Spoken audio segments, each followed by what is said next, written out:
Hey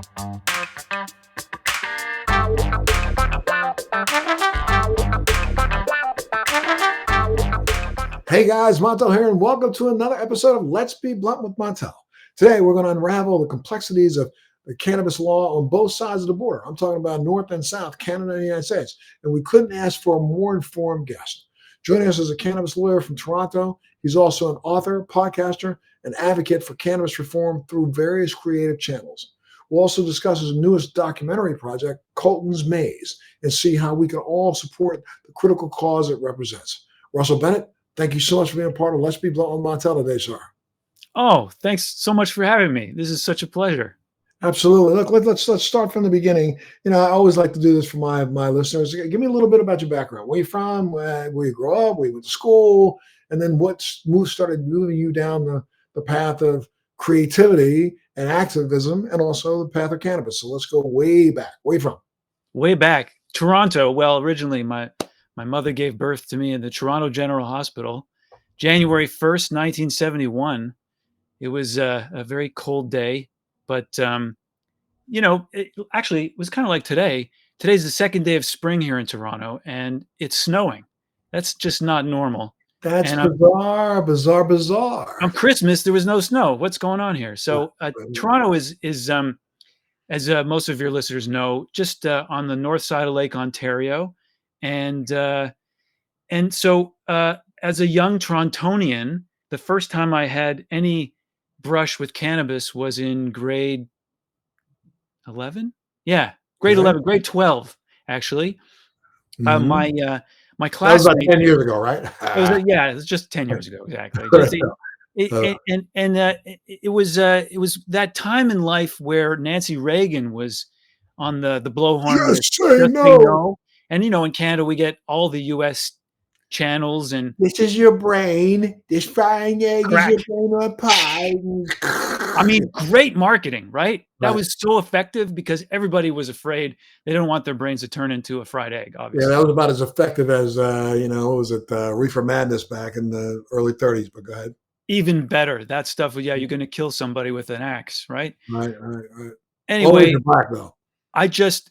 Only if you're black or Mexican. Mexican, right. Or in Canada, Chinese. I mean, it's just, yes, anybody but white.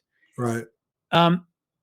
You know, just before I keep going about my background, I do want to insert here that I wrote about this extensively in my book, and I don't think many people are reading it, unfortunately. I think it has to do with marketing, because nobody really wants, you know, a 600-page legal book. But I did a tremendous amount of research on why cannabis became illegal in Canada, and it was on the backs of the opium criminalization in 1908 here in Canada. And that was because of this huge effort to limit Chinese immigration and to try and extradite, get rid of Chinese Canadians after they had built this railroad across the country. So that's the same thing that was going on in the United States. A lot of people don't find the association, but truly, I think that association, you know, crossed the borders back then at the exact same time. I mean, you know, if you go back to the 1840s, 50s, 60s, when those Chinese laborers were here, actually building those railroads across both countries, you know, we also know that opium dens were, you know, prolific in the majority of the Western communities, majority used by Caucasians who would actually help to proliferate the use of opium. So go ahead. And that's it. And so one of our officials from our capital, Ottawa, was sent. He's the deputy minister of labor. His name is Mackenzie King. He was sent to Vancouver because there were riots there against the Chinese who were taking over the white people's jobs at the time. And they had this riot, and many Chinese businesses were destroyed. And so on the heels of that, he was supposed to hand out all these reparations, all this money to help them. And then he stumbled into opium dens and discovered that it was this horrific thing that white women, young women's lives were being ruined by opium. And so that's why we needed this national law. It was just absurd. It's the same thing that happened in the United States, 1908, 9, 10, when they were saying that, there's a guy, Anslinger, Anslinger, yes. who's literally known to have stated that, marijuana makes white women want to have sex with black men, would make a black man step on a white man's shadow, all this ridiculousness. And when we really look at it, we understand that Anslinger, who had been the main prohibitionist leader for alcohol, when prohibition was repealed and alcohol was allowed, he lost his job, and therefore he needed a new job. And that job was funded for him by William Randolph Hearst, Charles DuPont, because at the time, hemp became the dirty word, having already been the major. I mean, most people in the world look back in the 1800s and 1700s and think that cotton and tobacco were the two big cash crops. Bullshit. The truth of the matter is that hemp had been the cash crop since the late 1600s. As a matter of fact, in Canada and the United States, you could actually pay your taxes if you were a farmer and you had hemp farms. Why? Because hemp was the major reason why we had sails, rope, canvas, clothing. You and I could chop it up for hours on the history, and people don't want to hear it. One of the most seminal texts that, I mean, it's not a text, but The Emperor Wears No Clothes. Yes. That was one of those books that came out in when I was in my 20s, and I got a copy of it. You read it and you're like, why isn't this part of the history of both of our countries, right? But I tell you something, I've been involved in the cannabis movement since way before it was vogue, way before anybody ever thought that this was something that was ever going to take off. I'm talking, let's go all the way back to 2000. I was like in 2000 leading the charge in the United States with testifying before legislatures across the country to help try to legalize cannabis for medical purposes to ensure that patients had access to efficacious medication. And even back that far, I was astonished at the lack of knowledge that most people, even in our business and industry today, the lack of knowledge that people don't have about the entire process of what took place. Most people don't understand that even during World War II, in the United States, they had hemp for victory, where they legalized hemp even after it had been made illegal. Why? Because we still had ropes for sailing ships. We still had uniforms that had to be funded. Most people don't know that the entire Revolutionary Army in the United States was clothed in hemp clothing. George Washington all of the forefathers of the United States grew hemp. Most people don't even know that the Napoleonic Wars against Russia were fought because of hemp.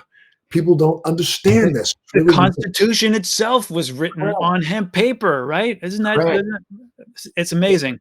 Yeah, it is. It is. Yeah. Okay, so you go back to the 200s. I have a little more gray, a little more salt in my beard than you do. Oh, believe me, brother. That's only because I take care of that. I hate looking in the mirror and seeing that color. I'm so sorry. That's just me. I love it. I love it. This is 3 children right here. This is I got 4 of them. So if I wasn't taking care of this every couple of days, you would see them all written on my face. You must be a great dad, because anybody who is so outspoken and just trying to set the record straight for hemp and cannabis in North America, you're a hero. You're a hero of mine. And I think that you should think about running for office, because my friend, it's very funny. I'll tell you a real quick one on that, and then we got to get back to you now. Okay. But I'm gonna tell you a real quick one on that. I was really, first off, since I was a young child, and I will date myself, but I graduated from high school in 1974. So I'm a little older than you. Yes. And, and back in that time, let me just tell you, before I even graduated from high school, I was very politically minded. I literally was the first student appointed to the Board of Education in Anne Arundel County, which was one of the first counties in America that actually put a student on the Board of Education. Nice. I was involved in student politics, regional politics, statewide politics. I was on the board of I was a parliamentarian for the Maryland Association of Student Councils. I was one of the people appointed to the Chesapeake Regional Association of Student Councils. I was my class president for years. So when I graduated from high school, of course, in my yearbook, I was voted most likely to be president of the United States. There you go. And I will tell you that for a lot of my upgrowing when I was growing up, and I went in the military, and I had a pretty nice military career, and I actually really seriously thought about politics when that stopped, even before I started the Montel Williams show. And Right. then, but I went in, it took me, the Montel Williams show took me to Hollywood. And then after doing that, I've been involved in, I'm an advocate for lots of different things.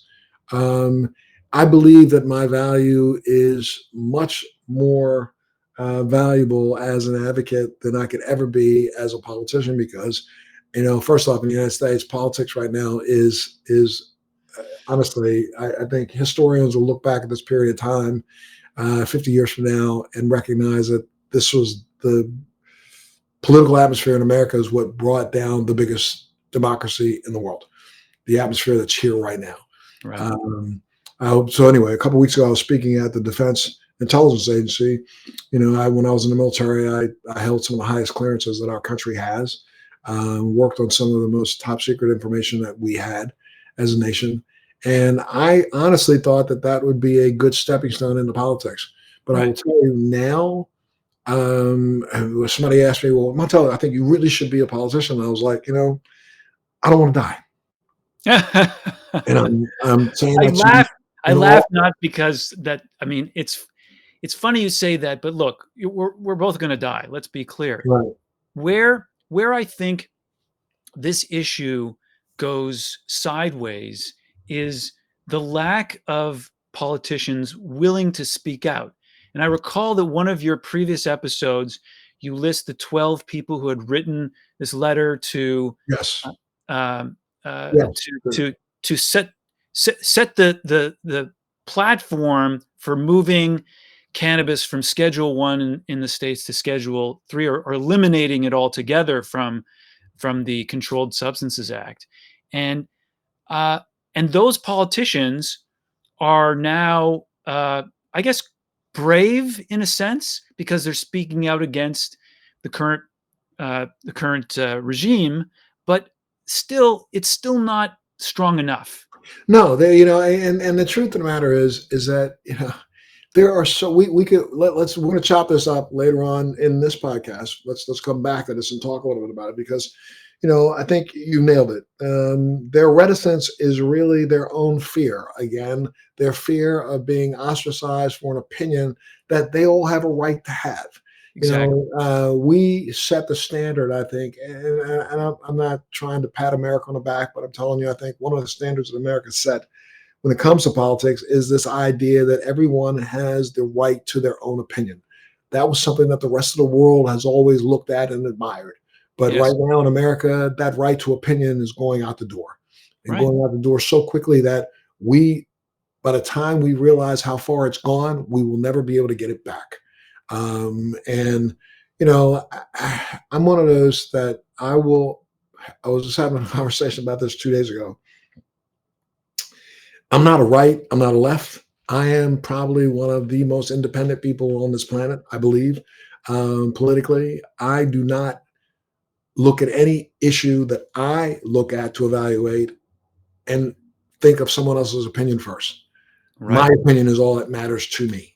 So whether it be looking at this cup of coffee that I have sitting in front of me, there's research that's coming out now claiming that coffee may somehow be bad for you. And we know that after thousands of years, coffee's not bad for you. We know that.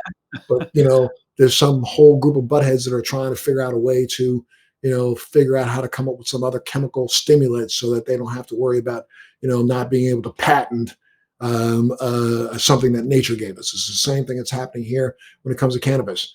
The pharmaceutical industry would rather try to figure out how they can extract the 200 plus cannabinoids, which they will never even identify for another 20 years, and come up with something chemical, come up with something that is synthetic rather than take what nature gave us. And these are the same people who claim to believe in science. And if they believe in science and they believe in who they claim to be one of the smartest people in history, is a guy by the name of Albert Einstein. And what did he say? For every action, there's an equal and opposite reaction. That's what the planet gave us. For everything that's on this planet, there is something that's here to be the opposite of that. It has to be. That's why nature works. That's why we have a plus and a minus when it comes to electrons. It's the same thing when it comes to illness and disease. We have a disease, but right now we are destroying that that plus that could have taken care of that disease by burning down the rainforest all over the world. And there Right. was something that was in that rainforest that was there to deliberately feed on that other disease. But we're destroying them, so now they'll be lost forever. We may not ever find them again. It's the same thing when it comes to cannabis. We are so ignorant to the thought, no, we don't believe in science. We don't believe in global warming. We don't believe in anything else that's happening. But we do believe that marijuana must be bad for you. I feel like just reach it through a screen and smacking somebody upside the head. So I'm sorry. I could take us off place where people, guys, don't go away, please. Stay. I want you to hear what Russell is doing, because Russell is doing he's doing some God's work for us here in this industry. And so let's go back again. So you were born in Toronto. You grew up there, right? Yes. Would you go to college, high school? I guess high school there, college there. I went to high school at a boys' school. I wore a blazer and a tie every day. My Oh, parents thought my mom was a public school teacher, and she thought the private school would be better for me. I was gotcha. one of those straight A students, did excelled at academics, and I think it was grade 11, maybe. I can't remember actually now if it's grade 12. I think it was my graduating. Yes, my graduating year was grade 12, and I purchased a bag of weed from a classmate, and was really curious because a police officer had come into our English class with his 3-panel display case of all the narcotics that were illegal, and it was supposed to be educating us on what not to do. But instead, of course, I'm a curious mind at the age of 16, I think, and I was like, you know what? Let's just try some of this stuff. Yeah. What's this? What's this weed? What's the weed part? That looks really interesting. So I got some. Of course, as the story goes, I went over to my friend's house to roll my first joint, which was a debacle. Not Mhm. only because I couldn't roll a joint, but there were seeds in the weed, and but it was like that Pop time, it. was that time where I think it was Justice Ginsburg was denied on the judiciary in the states. This was back in 87, I think, 87, 88. So my friends, if you get this, my friends was living with his grandmother, who was hard of hearing, and his dad was yelling at his grandmother downstairs, discussing why Justice Ginsburg wasn't going to be put on, I think, the judiciary at the time. Mhm. And it was because he had admitted to smoking weed in university. And so his dad was yelling, "It's marijuana, it's cannabis." And I'm looking at Right. my friend, I'm like, we're rolling the joint at the same time, going, we are we gonna get burned? Are we gonna go to jail? Right. So fortunately, he was talking about Ginsburg and not about us. We eventually smoked the joint, and it was like a portal of goodliness opened up. Snap, crackle, pop, though, because you had all the seeds in that joint, right? Lots of Blowing up. seeds, lots of seeds. But it was like time altered, and everything became slower and more aesthetically pleasing. And I just had this. It was like a cosmic moment. I don't think I've smoked a lot of weed since then. It never has been like that for me since. But I tell you, just pause you there for just a yeah, second. I've talked about this to with a lot of friends also.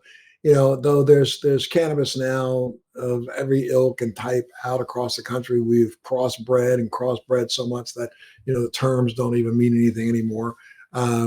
However, I can remember the same thought process. I probably smoked my first joint back in 1969. nice. And back when most of the idiots in the world, both in the Northwest and I think some of the guys over in Canada who were growing some, everybody was trying their best back then to grow the minor cannabinoids out of it so they can increase the THC levels. But still, we're talking about plants back then that probably had a maximum of 13 or 14% THC. And I'm telling you, I don't think I've ever experienced a better euphoria out of cannabis than I did when I was younger. Now the weed that's out here, it's what we get, what we have to get. Right, However, back then, you're not kidding, boy, that was a whole nother experience in the world. right, Yeah. right. And I think that because of that experience, it changes who you are. It changes who you are in a political sense, because now you are a criminal, right? Number one, because it's against the law. And number two, because you see yourself, you're not a criminal, you don't see yourself as a criminal, but because so that your experience, your personal experience, it contrasts the law of the land, and it sets up this duality, and it undermines your belief, your trust, your value in the state. And it questions, you start to ask, there's a cascading series of questions you start asking. Why do we Mhm. have this law? Where did it come from? Why do we still have this law? Why isn't this law away? Right? And so for most of my adult life until 2018, I was plagued with this question of why do we have the Controlled Drugs and Substances Act still, when it's obviously evident, and it was in our country, it was the Ledane Commission. In your country, it was the Schaefer Commission in the 70s that analyzed weed and went, across the nations to get all this testimony about how it was not as harmful as tobacco and alcohol, and how it actually helped you in a medicinal way. All that evidence just sat for decades until here in Canada, until finally 2018 we legalized federally. Now, we are the test case for the G20 nations. Now Germany has legalized, which is it's coming. And the sky hasn't fallen in Canada Sky, last time. sky has not fallen, and you mentioned I'm doing I'm trying to do a documentary on this, and it focuses on the state of Nebraska, where the former governor Pete Ricketts said in 2021, if you legalize marijuana, it will kill your kids. That was broadcast nationally, and I just hooked on to that statement and thought, well, we've legalized nationally here since 2018. It's 2024 now. Not many children have died. So what's he talking about, and where's he coming from, and is this the last bastion, the kind of old world view that is not going to be here anymore, that is going to eventually disappear? So I want Well, to capture it. you got well, for it to disappear, we got to have these old bastards start kicking the can. I'm so sorry I say it that way, but there's a lot Either of that, politicians. or they have to at least be aware that their views are not accurate anymore, and they Or might have to learn something. get them out of office. Let's go before you. I definitely want to talk about the special, but I want to talk about you were hitting on it a little bit. Let's look at the landscape and the difference between Canada and and what's going on in the United States. I mean, Well, here um, in Canada, 2001 was when we legalized for medicinal purposes, and it was because of a litigant. It was because of this man, Terry Parker, who had epilepsy, and he grew his own weed to control his own seizures. He was arrested. His plants were confiscated. He had a great defense team. They used the evidentiary record of a previous case uh, that Christopher Clay he litigated, and I made my documentary in '98 about his case. It was broadcast nationally here in Canada, called Stoned.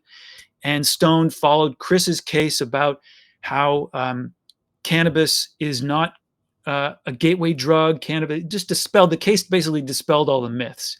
The trial judge wrote this incredible decision, and so the evidence in that case was used for Terry Parker's case, and the Court of Appeal in Ontario here said, well, the provision Section 4 is nullified until the government can get its shit together and create a cannabis medical regulation. And they did. In 2001, they called it the MMAR, the Marijuana Medical Access Regulation, and it allowed people to grow their own cannabis for their own ailments. So 2001 in Canada, we were legal for medical, but unfortunately, Health Canada, which is the department that oversees it, really didn't want to oversee it. They really didn't want to approve it. They didn't want people applying for these things, these licenses to grow. And so it took about 15, 16 years of other litigants suing the government, saying this medical cannabis regime stinks. We can't access it for ourselves. We can't grow it for other people. So, if over 15 years of suing the government, Health Canada had to keep coming back with more and more refined regulations. And so in 2016, we had this penultimate regulation called the ACMPR, the Access to Cannabis for Medical Purposes regulations. And that was on the heels of this tremendous decision called Allard versus Canada. And this gentleman out west, basically the defense team of John Conroy, an incredible litigator in British Columbia, mounted this incredible defense. The decision is 200 some pages. It found that the current regulations were unconstitutional, and so Health Canada had to come up with all new regulations to make it constitutional. 2 years later, because we had all these medical cannabis companies helping all these medical cannabis patients, Justin Trudeau, who came in as the new prime minister, he came out on a campaign of legalizing cannabis. So in 2018, we finally got the Cannabis Act. Now, you'd think, okay, we finally reached nirvana here in Canada. It's just the exact opposite. Really, the Cannabis Act is still a criminal statute. It's based in criminal law. It's basically the Controlled Drugs and Substances Act for cannabis. They increased the penalties, but they created this licensing regime where if you apply and are able to obtain a license to grow, to process, to eventually to distribute, if you're lucky enough to do that, that's great, but you're in this elite group of licensees, and everybody else that had been growing for years and years and years, you're now a criminal and face the harsh sanctions of the state. So there's groups of police that go around trying to take down, these illegitimate growers or illicit growers and illicit stores. And it's the same problem they had before legalization, which they just can't do it. They can't do it. There's too many. And still, the so-called underground market still thrives here. And it's because of the same problems you have in California or any other legal state like Colorado. You've got the unlicensed market, which is allowed to do whatever they want and post their websites with the products with whatever concentrations they want. But the illicit licensed market has to obey the law and pay all the taxes and suffer all of the regulatory. Which here in the United States is absolutely Right. asinine. I mean, if you go to 2021, I think for a fact we found out that close to $25 billion worth of legal cannabis was sold in the United States of America, but we know that close to $50 billion worth of gray and black market cannabis was sold here. And those numbers have just continued to go up exponentially for both groups. I mean, I think that we're going to look back and see that 2023 was probably somewhere around 30 to $32 billion worth of legal cannabis sold. But now, the illegal market has jumped over probably $90 billion, because in every state that there is a legal grow, there is a burgeoning gray and black market. Right. And so as a result, what are you going to do? So I have the weird distinction of having written the book on the Cannabis Act in Canada. Every year I update it. And yet in my preface last year, I'm calling for the rescinding of the Cannabis Act.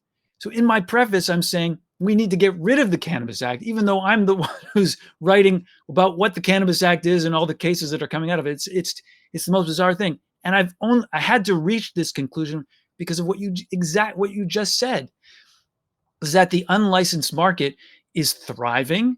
It will never go away. And the Cannabis Act in Canada is a failure. It's not helping. And so what we need really is a way to regulate the quality of the growing, the quality of making products, so that people aren't ingesting or smoking, products that are going to hurt them or harm them in some way. And we also need to be able to have a market where people understand what is in their products and where it comes from, so that, like one of your previous guests who's growing in living soil, is is acknowledged as, that's a product that you really want to buy, right? Right. Right. Absolutely. And I mean, I got to tell you something. I don't know. Like I argue with lots of people that are in this industry that are in the legal market all the time. It's like, as much as I'm happy for the fact that now we have 38 states in the District of Columbia that have passed some form of cannabis law in the United States. Um, in every single one of those markets, because all the legislation is entirely different, they kind of push some of the people who do the quality work, they push them into the black market and the gray market. But, I would never purchase a product out of the black or gray market because there's no regulation whatsoever. And we don't, I mean, one of the areas that I've been talking about recently, and I'm going to continue to talk about here in this podcast, is the fact that no one knows, even in the legal market, what the level of different types of pesticides and chemicals are being used on some of these plants. And we're not even testing for it. We claim to have, a testing organizations around the country that produce COAs, certificates of analysis, but I can send it to 3 different places and get 3 different certificates of analysis. So really, is there a quality going on in what's being tested? Are we really looking to test because we're trying to protect the consumer, or are we just looking to get a stamp on something?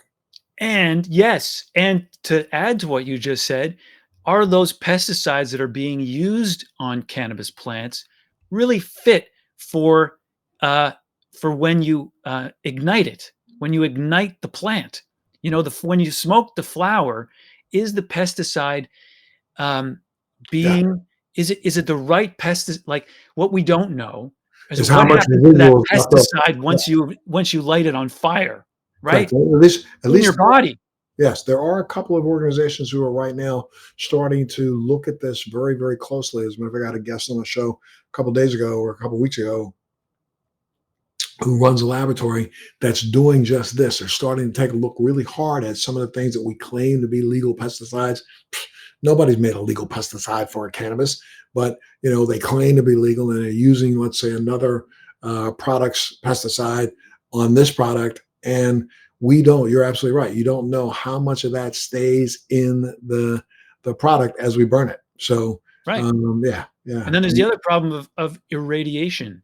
So a right, lot of companies in Canada, they will grow something, and of course, powdery mildew is a incredible challenge for any grower. But they keep it on it after they cure it, and they irradiate it so right. that it's still on there, but it has no effect. But what you're then smoking, or what you're then using for your edibles, it has PM on it. Correct.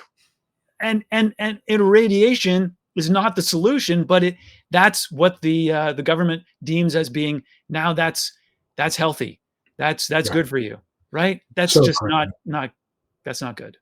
No, it's not good. Talk to me a little bit more about though what's going. I don't want to run out of time because I'm going to have you back, my friend, because we didn't cover a lot of the We're things I wanted scratching to the cover. surface here. We're Yes. just barely scratching the surface. Let's talk a little bit about what you're doing and working on right now. Well, I've got a podcast called Cannabis Law on Earth. I changed the name this year because it was Cannabis Law in Canada. And I was like, after seeing the story in Nebraska, I had to interview this young boy's mom. Her name's Krista Eggers, and she's the manager for Nebraskans for Medical Marijuana. And she's leading the campaign. She's been leading the campaign since 2020 to get a ballot initiative in front of the voters. And And let's again, say this year, and they have attempted to do ballot initiatives multiple times, have they not? that's right. This is her third attempt. They failed the first 2 times. The first time was because sheriff sued them for having a double question on the ballot, and he won, even though that question that was on the ballot was used to success in other states.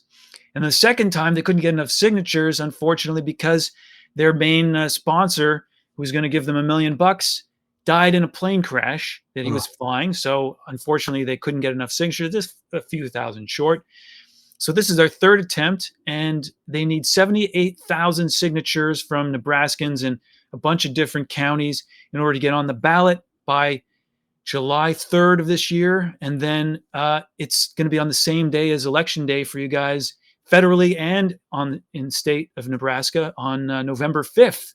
So I wanted to tell this documentary of the campaign effort and also following her efforts to help her son Colton, who's 9, who has epilepsy, who suffers from seizures daily, who cannot get access to CBD, which is, I think, is a human rights issue.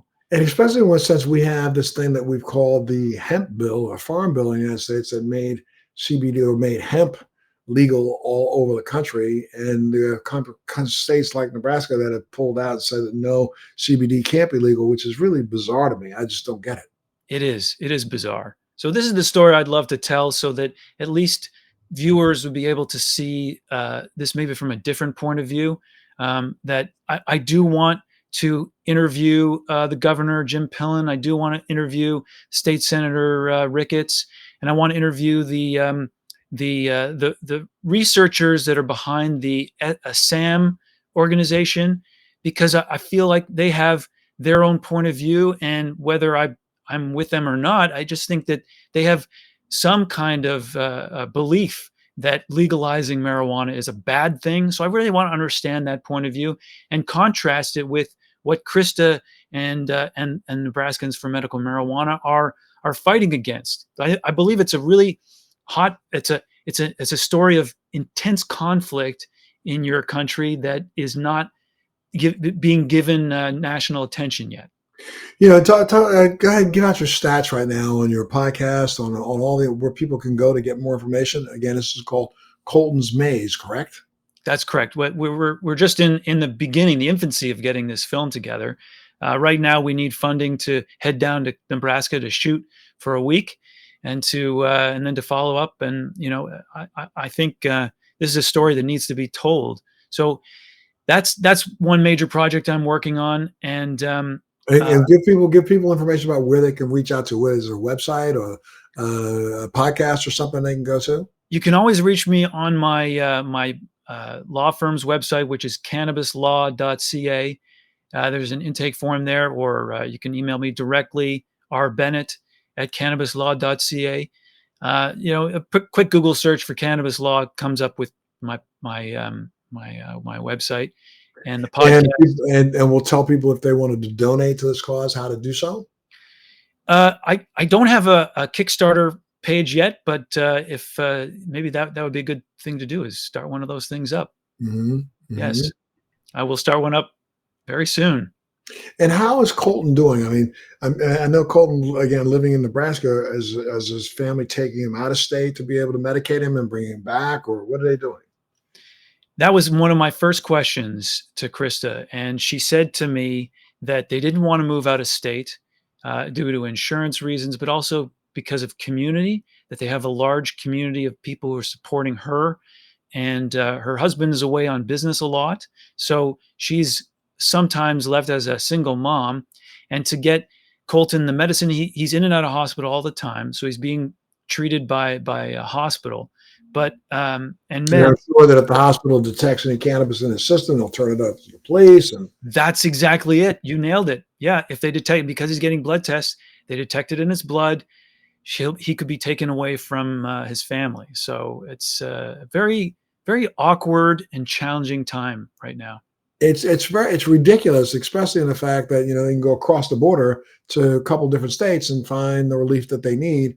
But in that state, if they find out that he's even using it, the parents can be arrested, which is really just mind-boggling. The neighboring state of Colorado has the brothers that created Charlotte's Web.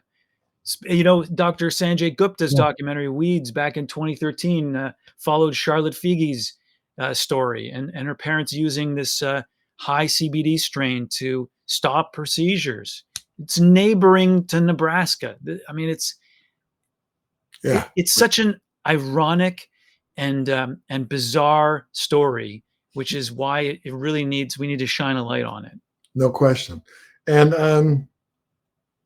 if I could have you put your I don't know, your crystal ball hat on, what do you think is going to help us change the trajectory in North America? I'm talking United States and Canada. What do you think is going to help us trying to finally move forward? Is it like I said earlier, where It's some of these Montel other Williams. It's guys, Montel Williams running for president.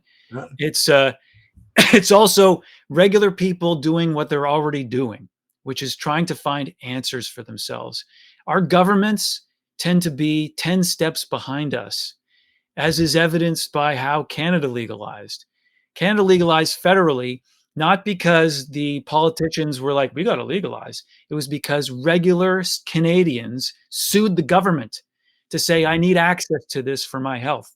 And so regular people seeing this works, seeing it's efficacious for their various ailments. I mean, you yourself, my friend, with your story of MS and overcoming it with cannabinoids, your daughter, I just it's that's my crystal ball is you and your family. You and your family are a perfect example of how we need to keep moving this forward.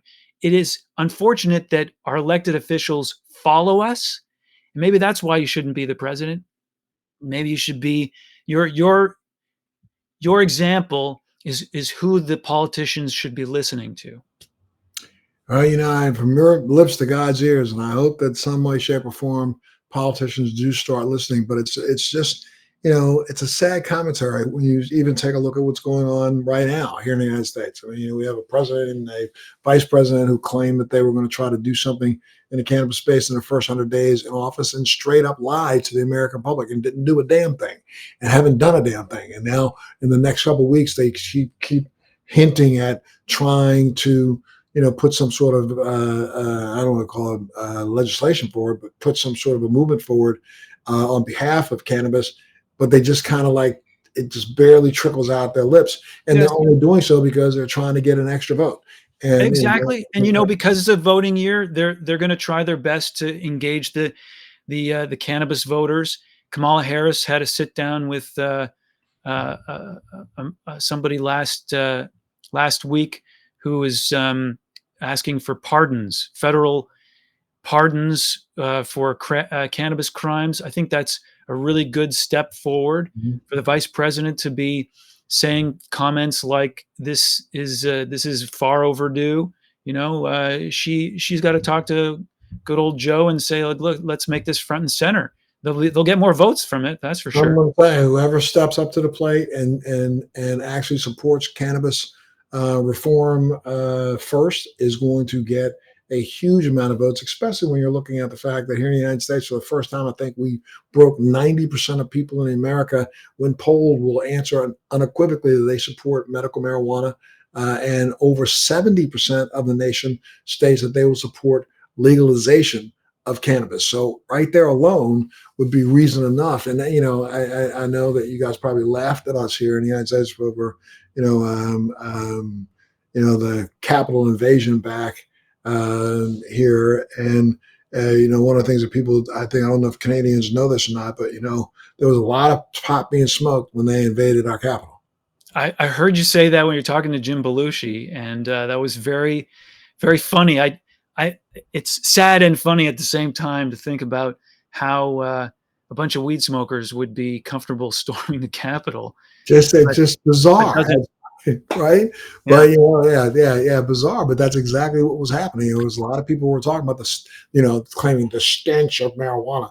Yeah, it was all over that building because there was a lot of people out there that were smoking. And it wasn't the smoking. The smoking was probably what kept them calmer than they could have been had they not been. Right. I'm almost out of time, my friend, for this edition, but we got to have you back because there's so much more information. You and I just barely scratched the surface, man. I didn't even get to tell you about the reefer man. Well, that's something we should talk about next time too. I know. I'm almost out of time, and with the reefer man of the play that you've been doing across the country. Is that right? That's right. That was very funny. The reefer man was about a gardener, a lawyer turned gardener who became a pot superhero. That was my, yeah. Wow. Okay. Well, can people find out information about that? Is there a website they can go to find that out, or is it just you? Not anymore. No, I haven't done the show in a long time. Bless you. So but we could talk about that next time. Let's do that for sure next time. I got to thank you so much. And I'll say it to my viewers and listeners. We had an opportunity to sit here and talk to Mr. Russell Bennett today. And, I know you are going to want to have him back here on Let's Be Blunt with Montel as much as I'm going to want to have him back. So let's just call this a little teaser, just the introduction of Russell, because Russell's going to come back and chop it up with us in the future pretty soon. And sir, thank you so much. It's been a profound pleasure having you share some of your insights on Let's Be Blunt. And, you shed some light on some essential issues and remarkable stories. I want to make sure that people understand that Colton's Maze is a documentary that you're working on right now. It deserves our full support. So I'm going to urge our listeners that even though you don't have a GoFundMe page set up right now, but you will have one hopefully in the future, let's go ahead and put some money together so we can help, not only help this individual child, but help all children who we now recognize that there are so many different illnesses that are benefited by cannabis, that we need to have the word get out and make people understand that this is something that should just be accessed and made available to anybody. So I'm going to thank you one more time, Russell, for being part of Let's Be Blunt with Montel. I invite you back. And to all of you, let's make sure you stay frosty, stay informed. That's what you really have to do. Stay informed and start advocating for the truth, and I also advocate for the justice. Okay. Justice for all of those, not just those who've been incarcerated, but justice for all of us who have a right to have something that God put on this planet for all of us to use. And that's whether you believe in God or not. Okay. So let's just say that's something that the planet created for us. Remember, science states for every action is an equal and opposite reaction. One of those cannabinoids might be able to help you with whatever issue is that you have in your life. So stay tuned, stay frosty, and stay blunt. Thanks for joining me on Let's Be Blunt with Montel. Please make sure you're subscribed and hit the bell to be notified when new episodes post each week. We'd love to hear your feedback also, so please send us your comments.